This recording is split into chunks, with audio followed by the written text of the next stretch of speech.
they're asking. The pilot program goes through June.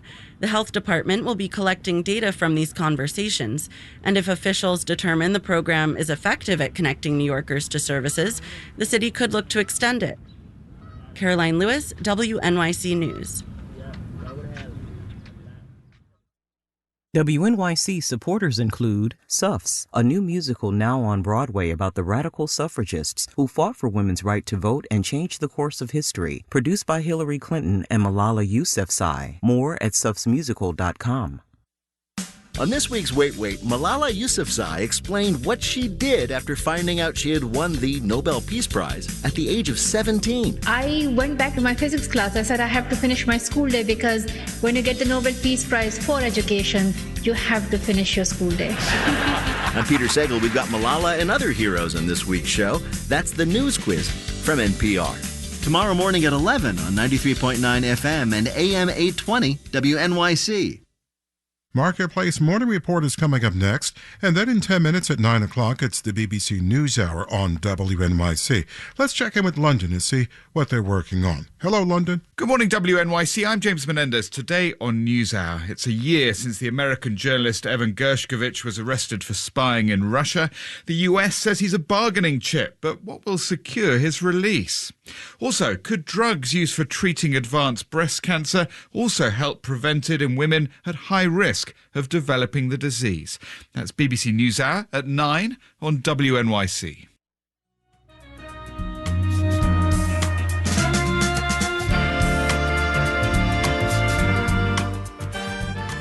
On our way to a high of 56 today, breezy and gusty as well. It's 8:51.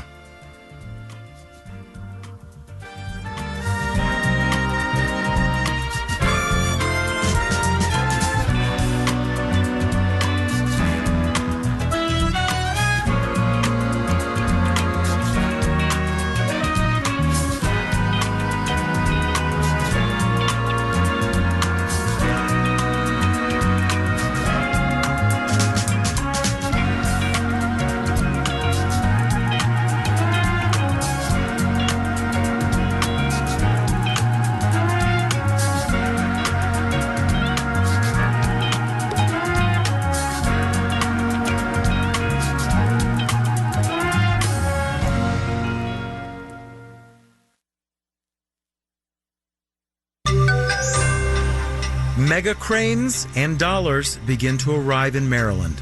Marketplace Morning Report is supported by Schwab. Schwab offers investors choices like full-service wealth management, self-directed investing options, and trading on Thinkorswim.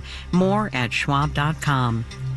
From Marketplace, I'm Sabri Benishore, in for David Brancaccio. A massive barge-mounted crane capable of lifting 1,000 tons, the largest on the eastern seaboard, arrived in Baltimore's harbor last night as a monumental salvage operation begins following the collapse of the Francis Scott Key Bridge. Federal relief funds are also starting to flow to Maryland. Much more will be needed, as Marketplace's Henry Epp reports.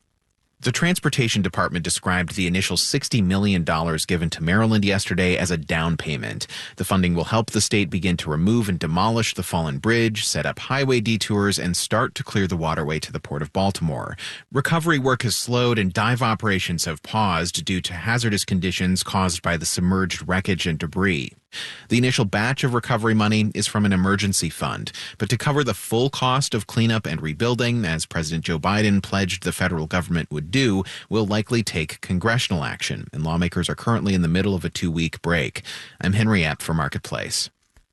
On the 2030 U.S. Census, people of Middle Eastern or North African descent will have their own box to check for the first time ever.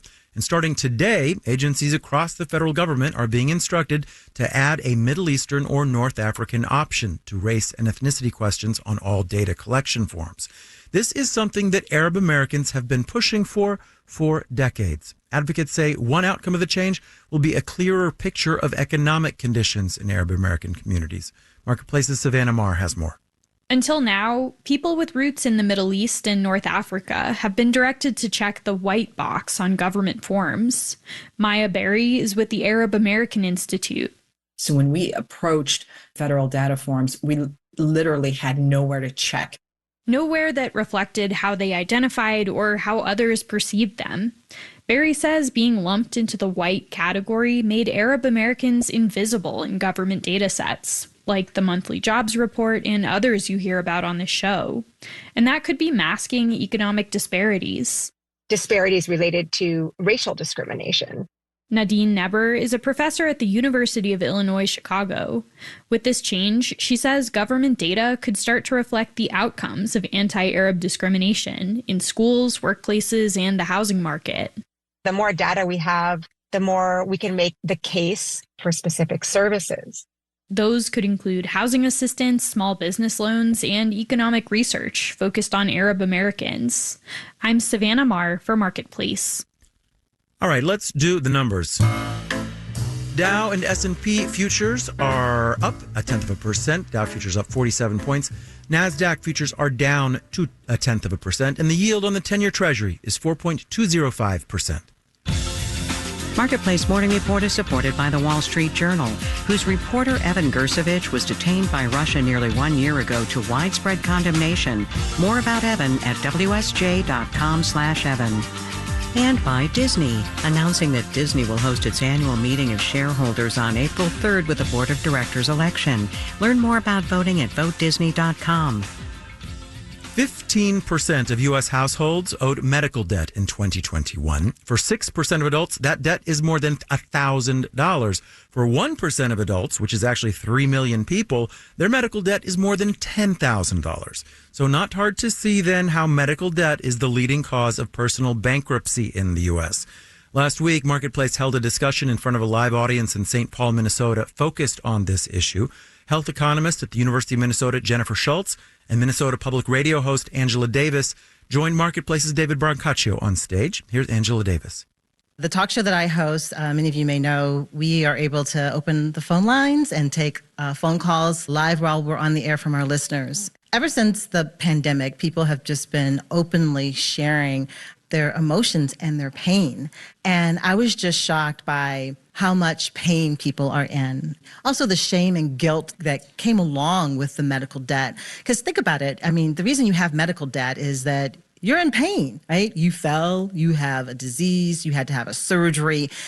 Listener called in, you think about the reasons why people have medical debt. She had been the victim of a violent assault and suffered a brain injury and also damage to her visual cortex, so she couldn't see very well. So she was describing, I'm getting all these bills. I don't understand the bills. I don't even know how to call to get help. I don't know what to do. It's just another example of just the despair that people have and how they're suffering in silence because they don't know what to do or how to approach something that just doesn't make any sense. Let's actually play one of the callers to Angela's show.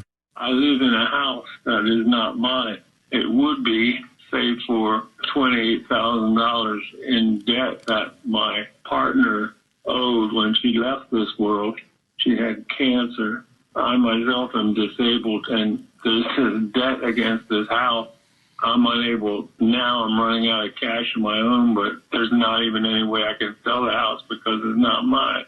I don't know what to do. Despair. In terrible despair. Now, people here in the room also kindly submitted questions to us. Rebecca, you're live. Hi. Hi. Thank you. Why aren't we investing into investigating universal single-payer health care? Well, on paper, it just makes a lot of sense that we put everybody into the same pool and we average out the costs among everybody. But one of the devil in the details pieces of it is it means some procedures will be considered essential and will be covered by the government, but not everything. Well, I think we can negotiate prices with the drugs under a single payer, just like the VA system. And we see they get a lot more reasonable prices. But people have different ideas, and there's a lot of myths out there what single payer actually is. It doesn't mean that government owns all of our providers or hospitals. It just means that we're all in the same insurance pool, and we have more leverage that way. That was from the Marketplace live event, Health and Wealth, Why Americans Are Drowning in Medical Debt.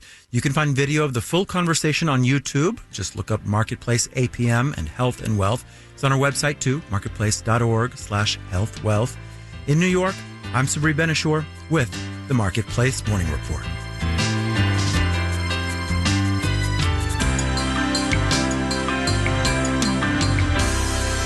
From APM, American Public Media.